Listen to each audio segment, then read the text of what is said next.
తాకట్లో ఉన్న బంగారాన్ని విడిపించి ఆ రోజున మార్కెట్ ధర కట్టి మిగిలిన డబ్బును మీకు అందిస్తుంది కొమ్మూరి గోల్డ్.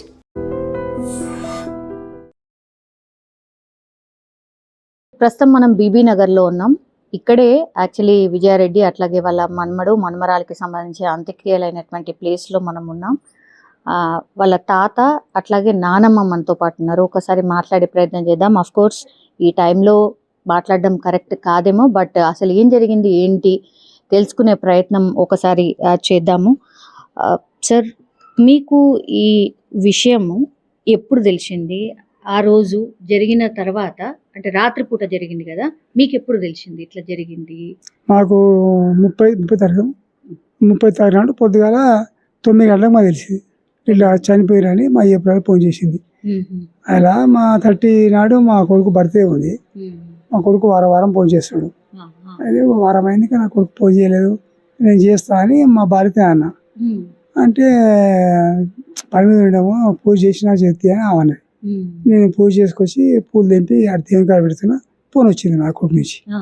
మా డాడీ అంటే బాగున్నావు నాన్న, నీ పుట్టినరోజు ఇవ్వాల, ఆరోగ్యం ఎట్లుంది, మంచిగా ఉన్నావు అంటే మంచిగా ఉన్నా, నీ ఆరోగ్యం కాపాడుకో, మంచిగా ఎట్లున్నావు అంటే బాగున్నాను డాడీ అని నేను చెప్పినాక అమ్మ ఎట్లుంది, అమ్మకి కొంచెం ఆరోగ్యం బాగుంటలేదా అని చెప్పిన. ఇక కట్ అవుతుంది, డ్యూటీ పోతుంది డాడీ, కట్ అవుతుంది నైట్ చేస్తాడు. సరే అని పెట్టేసిండు. నేను ఆ పూజ చేసుకున్నాక మా భార్య టిఫిన్ చేస్తే టిఫిన్ తీసుకుందామని నేను తిందామని వస్తున్నా. అప్పుడు 9 అవుతుంది. మా ఏప్రిల్ ఫోన్ చేసింది, అన్నయ్య ఎక్కడ ఉండ్రు మీరు అన్నది. అంటే భీమర్లా సిగ్నల్ రైల్వే స్టేషన్ రాని అన్నయ్య. ఎందుకమ్మా రైల్వే స్టేషన్ ఎందుకు ఇప్పుడు అని అన్న. మీ కోడలు చచ్చిపోయిందని. అయ్యో మా కోడలు చచ్చిపోయింది కానీ అయినదిగా గుద్దుకోడు మొత్తుకోడు కొట్టుకోడు ఏం చేయాలి అర్థం కాక మా ఇద్దరు ముసలిమేకమ్మ, కారు లేదు, నాకు బండి నడిపే కాదు, కార్లు వేయలేవు అని చెప్పి చుట్టుముడు మొత్తుకుంటున్నా. వీళ్ళు అక్కడ చుట్టుముడు 5 కిలోమీటర్లు వీళ్ళు అక్కజల్లు ఉంటారు. అందరు పూజ చేసినాం, వీడి సంగతి జరిగింది అని చెప్పాక నేను అందరు కార్లు వస్తున్నాం వాళ్ళు చెప్తారు. అందరూ మా చిన్న కొడుకు ఫోన్ చేసినాం, డాడీ మీరు ఇంత వరకు కారు పంపిస్తాను ఆయన చెప్పిండు.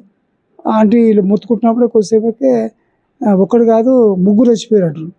అరే 3 చచ్చిపోయాడు ఏంది, ఏం కదా ఒక్కడంటే హార్ట్ అటాక్ వచ్చింది చచ్చిపోయింది అనుకున్నాము. ఆమె హాస్పిటల్ వేసి దబ్బున సడన్ చచ్చిపోయింది ఒక్క అనుకున్నా, సిగ్నల్ అన్నారు కాబట్టి అట్లా అనుకుని 3 అంటే ఏంది కథ అంటే రైలు కింద పడరాట. రైలు కింద పడేది 3 చచ్చిపోయింది అని ఇది కలగా అయితే వింటున్నామని నాకు ఇక ఏం అర్థం కాక డిసిషన్ వెళ్ళిపోయా. అయిపోయాక అప్పుడు ఇక కొట్టుకొని మొత్తుకొని మేము చక్కగా మా చిన్న అబ్బాయి వస్తే కారు పంపిస్తే కార్లో మా సడకుడు వాళ్ళ చుట్టాలు ఈ చక్కగా సికింద్రాబాద్ పోయినాం. సికింద్రాబాద్ పోయేవరకల్లా మార్చికి వెళ్ళి పీనుగులు బయటకు వస్తున్నాయి, వాళ్ళకెళ్ళి తీస్తారు. అప్పుడు తీస్తారు, తీసుకుని కొట్టుకున్నాం మొత్తం చేసినాం. శవాలు తీసుకొచ్చి వాళ్ళ ఇంటికాడ వేసినాం. ఇక వాళ్ళకి కట్టుకుని వెళ్ళింది మా కోడలు కట్టుకున్నాం, ఆడ వేసినాం. 1 గంట గంటన్నర సేపు అక్కడ ఉంచినాం. ఆ కాలనీ వాసులు అంతా చూసిర్రు, చూడాలి వాళ్ళు కూడా అందరు చూసిర్రు.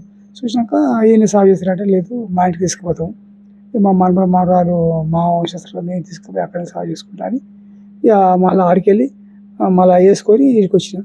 ఇక్కడికి వచ్చి రేపించుకొని ఉన్నాం. మా అబ్బాయికి తెలిసింది కదమ్మా, ఆ టికెట్ తొందరగా దొరకదు కదా దుబాయ్లో. ఆ టికెట్ తీసుకుని 3-4 గంటలు పట్టింది. ఆయన 8 గంటల వరకు ఈడికి వచ్చేసాడు. ఈడికి వచ్చేసిండు. ఇక వచ్చేసి ఆ ఇంటికి పోలే, డైరెక్ట్ ఈడికి వెళ్ళొచ్చిండు. వెళ్ళొచ్చి ఈడికి తెల్లారి శవం దానం చేసినాం. దానం చేసి ఉన్నాం. అంతవరకు మాకు తెలుసు. ఇక అది ఏం జరిగింది మాకు తెలియదు. ఇక చనిపోయిన చెప్తే మేము పోయినాం, తీసుకొచ్చి సాగు చేసినాం. అంతవరకు అంటే 3 అది కూడా మన్మరాలు పెద్దగానే ఉన్నారు కదా సార్? వాళ్ళు చాలా పెద్దగా ఉండరు, మంచి వాళ్ళు, పేకాడు పిల్లలు, చాలా ప్రేమ. నాకు దగ్గరకు వచ్చి కూడా తాత మంది దాగు నీ మంది ఇప్పిస్తా అంటే నాకేది నాయన మందు, నేను చిన్నపిల్లాడు, నువ్వు డ్యూటీ చేస్తున్నావా, నాకు నేను ఎప్పుడే నాకు బిడ్డ అంటే నా మీద ఒకటి తాత తీసుకొని తాగు అంటే పెద్ద బాటలు ఏమో బిడ్డ, చిన్న బాటలు ఇప్పి నాకు పెద్ద ఏమో అని మంది తీసుకోండు, చికెన్ తీసుకోండు, గోధుమ పిండి తీసుకోండు, వచ్చిండు. అన్నీ చేసినాము. తయారు చేసినాక అందరూ నిమ్మలంగా రాత్రి 10 గంటలకి వెళ్ళిపోయారు. మేము చూసింది లాస్ట్ అప్పుడే, మళ్ళీ దసరా వచ్చినప్పుడే, మధ్యన మేము చూడలే ఎప్పుడు. అప్పుడే కానీ నెల అయిపోయింది. మధ్యన ఒకసారి వచ్చిర్రు, ఎప్పుడు సంక్రాంతి ముందామా రాలే, అప్పుడే ఆ పిల్లలు రాలే. అప్పుడు సంగతి మాకు తెలుసు. ఇక మాకు ఫోన్ చేయాలంటే కూడా హాస్టల్ ఉంటారు, 2 హాస్టల్ ఉంటారు. ఆయన పట్టచెరుకు ఉంటాడు అమ్మాయి, ఈయన మేడిపల్లెక ఉంటాడు. మనం ఫోన్ చేస్తాం కూడా ఛాన్స్ లేదు, వీల్లేదు. ఎప్పుడో వాళ్ళు అయ్యా అమ్మ దగ్గరికి ఇంటికాడికి వస్తేనే వాళ్ళు చేస్తేనే మేము మాట్లాడినట్టు. వాళ్ళు వచ్చి మాకు తెలియదుగా, తాత వచ్చిన అని వాళ్ళు మాట్లాడితేనే మనం మాట్లాడతాం. లేకపోతే మాట ముచ్చట ఏం లేదు. వాళ్ళు అక్కడ నిమ్మలంగా బతుకులో ఎనిమిదిగురు బతకని నిమ్మలంగా బతకని అని మేము అనుకుని ఊరుకుంటాం. కానీ ఆ సచ్చేదో మాకు వచ్చినా నిమ్మలం అవునే, కానీ వాళ్ళు బతికింటే బాగుండేమో అనుకున్నాం. కాపాడేది ఉంటే మనం కాపాడలేకపోయినాం వాళ్ళని. ఏ ఏ రూపంగా మనం ముందే ఏదైనా విషయం తెలిసింటే మన శాఖ కష్టపడి కాపాడుతాం. కానీ మనకి ఎలాంటిది వాళ్ళు చనిపోయేదాకా మనకి ఏం తెలియలేదు. అందుకే మనం కూడా ఏం చేయలేకపోయాం తల్లి. మీరు అంటే కోడలు మాట్లాడుతూ ఉంటుందా సార్? అంటే ఊకే మాట్లాడదామా, ఎప్పుడు ఒకసారి 2 నెలలకు 3 నెలలకు ఒకసారి. ఎందుకంటే ఆమె నైట్ డ్యూటీ చేస్తుంది, నైట్ చేసి పండుకుంటుంది. మేము కూడా ఎవరు ఇబ్బంది పెట్టాం. కోడళ్ళు కొడుకులు వాళ్ళు మాట్లాడితేనే మేము మాట్లాడతాం. మేము మాట్లాడకపోతే మేము మాట్లాడడం. సరిగ్గా మా కొడుకులు వారానికి వస్తారా మాతో మాట్లాడతారు. కోడళ్ళు అంటే డ్యూటీలు ఉంటారు కదా, వాళ్ళ సంబంధం పెట్టుకు మా కొడుకు మాత్రం అయ్యమ్మ తేదీ కంపల్సరీ ముగ్గురు కొడుకులు వారం మాట్లాడతారు, వారానికి ఒకసారి. అంటే మీ పెద్ద కొడుకు మీ దగ్గర ఉండరు కదా సార్, దుబాయ్లో ఉంటారు కదా. మీ బాగోలు కానీ అంటే మీకు మందో లేకపోతే హాస్పిటల్ ఏమైనా అవసరం ఉంటే తీసుకుపోవడము గట్లాంటి తీసుకుపోవడం కానీ ఆర్థికంగా మాకు సాయం చేస్తారు. నా ముగ్గురు కొడుకులు చాలా మంచి వాళ్ళు అవుతారు, బంగారం. ఇప్పుడు మాకేమైనా కానీ వాళ్ళు సాయం చేస్తారు. మాకు తిండికి తిప్పలు బట్టలకు ఏమి ఇబ్బంది పెట్టరు. మాకు ఇట్లా డబ్బులు లేవనుకో వాళ్ళు మాకు ఫోన్లో కొట్టేస్తారు, డాడీ మేము కొడుతున్నాం మీరు తీసుకోవాలని చెప్తారు. మాకు బిడ్డలు లేరు తల్లి, ముగ్గురు కొడుకులే. మా దగ్గర ఉన్న వాళ్ళకే లేదా అలాగే ఏదైనా వాళ్ళకే కదా, అందుగురించి మేము తినగా మీద వాళ్ళకే కదా, అందుగురించి మమ్మల్ని ఇబ్బంది పెట్టరు. ఇట్లా మందులు కావాలన్నా అది కావాలన్నా కానీ ఏ కొడుకు డబ్బులు సర్దుబాటు చేస్తారు మాకు. అలాంటిది ఏం లేదు. తిండికి దంపరు, బట్ట దంపరు. సార్ కొడుకు ఉన్నారు ఇప్పుడు, ఎక్కడైనా సరే అడుగుతూ ఉంటారు కదా, ఏమైంది ఇట్లయింది అట్లయింది, మంది మాటలు చాలా ఎక్కువ ఉంటాయి కదా సార్. మీకు ఏం అడుగుతున్నారు? మీరు కూడా ఏం చెప్పలేని పరిస్థితుల్లో ఏ కొడుకు ఈ కొడుకు అంటే కాదు, కుటుంబం కంటే ఏమైంది గట్ల చనిపోయారు సుట్టరికలలో బాగా అడుగుతుంటారు. ఇప్పుడు మాకేం తెలియదు తల్లి, తెలియదు ఏం చెప్పలేం కదా. మాకు చనిపోయాడని తెలిస్తేనే మనం పోయినాం, అంతేకాని అక్కడ ఏం జరిగింది మాకు తెలియదు కదా. మేము ఇక్కడ ఉంటుంది వాళ్ళు అక్కడ ఉంటుంది, మాకు వాళ్ళ గురించి మాకు తెలుస్తుంది. ఇప్పుడు వారం కలుస్తారు, లేదా ఫోన్ చేసుకుంటారు అంటున్నాము. ఫోన్లో ఇట్లా నాకు ఆరోగ్యం బాగాలేదో ఇది బాధ ఉందో చెప్తారు. నెలలు గ్యాప్ కదమ్మా, అందుగురించి మాకు ఏం తెలియదు. 2-3 నెలల నుంచి మాకు ఆ విషయం అయితే ఏం తెలియదు. అత్తయ్య ఉన్నారు, ఒకసారి మాట్లాడే ప్రయత్నం చేద్దాం. ఇక అందరికి ఒకటేసారి తెలిసింది అవన్నీ అంతే. ఇప్పుడు మా సార్ చెప్పినట్టే నాదే అంతే, ఆయన చెప్పేదే నేను చెప్తా, ఇంకా వేరేది ఏం చెప్పేది లేదమ్మా. మా మీద ఏం లేదు అంతే. ఇప్పుడు మా సార్ చెప్పింది అంతే మ్యాటరు, నేను చెప్పేది కూడా అదే మ్యాటర్, అంతేగాని ఏం చెప్పేది లేదు, చెప్పలేదు. బాధ అంతే, బాధనే చెప్పడము అనడము మా వరకు, బాధ అని చెప్పడమే మా వంతు, అంతే. ఏం చెప్పలేము మేము. మీరు అనుకుని కూడా ఉండరు కదా మనమరాలు కూడా ఇట్లా ఇదైపోయినరు అని? ఇప్పుడు కూడా ఊగల్నే ఉన్నాం మేము ఊగల్నే ఉన్నాం. అంటే మేము ఇప్పుడు అలా హాస్టల్గా ఉన్నారు కదా, చదువుకుంటారు కదా అని ఊగలు ఉన్నాం మేము ఇప్పటికి కూడా. ఇంటి ముంగట తెచ్చిపెట్టినా కానీ ఊగల్నే ఉన్నాం, అంత ఊగలు ఉన్నాం మేము. ఏం చెప్పలేము బిడ్డ. సంతోషం ఎప్పుడో పోయింది, వెళ్ళిపోయింది.